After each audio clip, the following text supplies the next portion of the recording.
Today I thought we might look at Psalm 3. We're not going to go through the Psalms sequentially, but Psalm 3 just has some interesting things in it that I thought we could look at. So here I have gone ahead from Bible Gateway, and I put the New Living Translation of Psalm 3 into a Word document. As we look at the Psalm, one of the first things that we note, Selah, or in this translation, interlude. There are 4 lines and then an interlude. 4 lines and then an interlude. Then we have, because this actually, I think, fits here, 2 more sets of 4 lines and then a final statement interlude at the end. So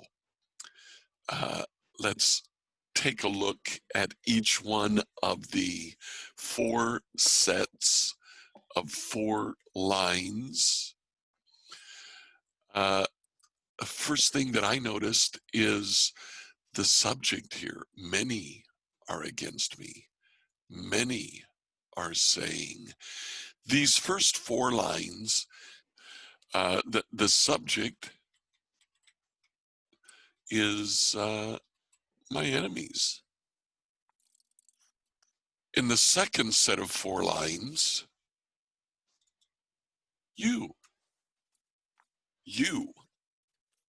and then he, but all referring to the Lord. So in 3 to 4, so let's find out who the subject is in 5 to 6. I lay down. I woke up in safety. I am not afraid. And then, actually, this is all verse 7. Arise, O Lord, rescue me, my God. And then again, imperative verbs, you, God, slap all my enemies in the face. You shatter the teeth of the wicked. So here again, the Lord is the subject. Then in verse 8, we get final declarations. Let's jump back up here. When enemies is the subject, what does David say about the enemies? He says, I have so many enemies. So many are against me, and so many are saying God will never rescue him.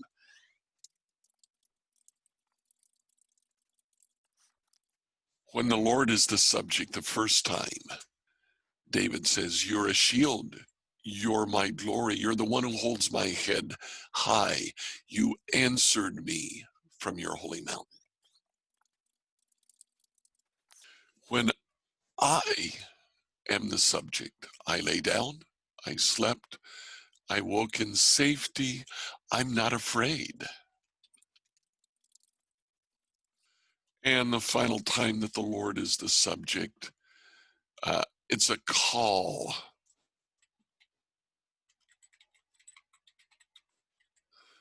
For God to rescue David. Then in the final declarations, David says 2 things. Victory and blessing come from the Lord. Now, what we're finding here, David has 4 sets of quadrastic parallelisms. That's 4 lines of parallelisms.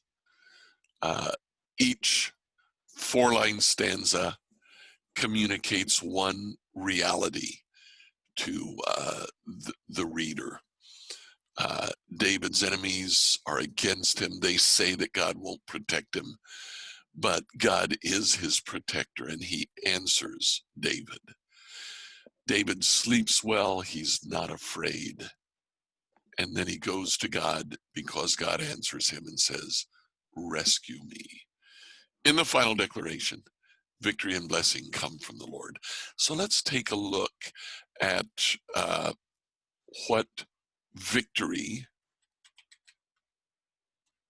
and then what blessing is. We're going to go back to Bible Gateway. And the first thing that we'll do, we're going to look at verse 8. So we'll do Psalm 3:8. There we get, and we're going to look at all English translations. And here we notice that in most other translation, it's not victory, but salvation. Now, that doesn't mean that this translation is wrong. The translators of the New Living Translation are calling this physical salvation. But we see here that victory is salvation. So let's just take a look at, we'll go back to New Living. We'll look for the term salvation, and we'll limit ourselves to Psalm. Just take a look at this, Psalm 18:46, the God of my salvation, may he be exalted. Psalm 27, the Lord is my light and my salvation, why should I be afraid? Psalm 27, God of my salvation. What we're beginning to see here is that salvation always is related to God. It comes from God. Just to make sure here, let's put victory in, and again, we'll limit our search here to the book of Psalms. We see it in Psalm 3:8. And then 18:35, you've given me the shield of victory. You gave me victory over my accusers. May we shout for joy when we hear of your victory and raise a victory banner in the name of our God. Give victory to our King, O Lord. Again, what we're finding out is that victory and salvation come from God. He brings them to his own people. Coming back up here, victory comes from you, O Lord. That's almost a direct quote of what we're saying here. Now let's take a look at the word blessing. Same idea. We'll go up here to Bible Gateway, and we'll just type in blessing, then go to the book of Psalms. Again, Lord, you alone are my inheritance, my cup of blessing. You've endowed him with eternal blessing. You prepare from Psalm 23, my cup overflows with blessing. The Lord's blessing, you bless them. Great is the Lord who delights in blessing his servant. There again, blessing comes exclusively from God. Just to make sure, in Psalm 3, the word is bless. So we'll look for the word bless, limit ourselves to the book of Psalms. And here again, may you bless your people. You bless the godly, O Lord. My cup of blessing, and I will bless the Lord. You have endowed him with eternal blessings. My cup overflows with blessings. Oh, that's interesting. I didn't notice this before. When you just type in bless, it will pick up the 5 letters bless in the word blessing. So there we go. Um, we see two things here. First, blessing comes exclusively from God, but I can also bless God. Let's keep observing here. We're going to look for some relationships in the psalm, and we do that by looking for certain key indicating words like the word but. We do see the repetition, but we also see the word for. Okay.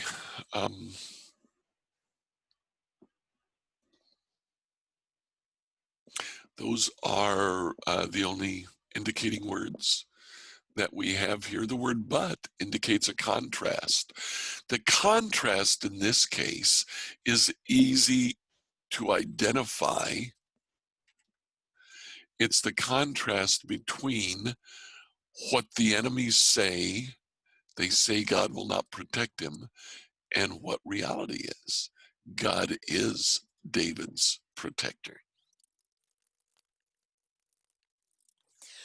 Then the word for indicates causation.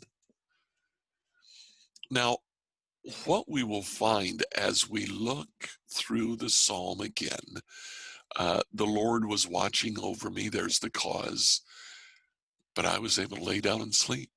So David's sense of peace comes from his knowledge that the Lord was watching over him. We get the same idea, the same causation. I cried out to the Lord, and he answered me. The cause, God's character, and the effect is David's peace of mind. If you look back at the psalm with those things in mind, you see how peace and God's character permeate the psalm. First of all, the enemies reject God's character, and they are so many, so many, so many. See that up here? This repetition. The number of enemies are fighting against David's peace of mind. And if you look at the title regarding the time David fled from his son Absalom, David had to leave Jerusalem because the entire city was united against him.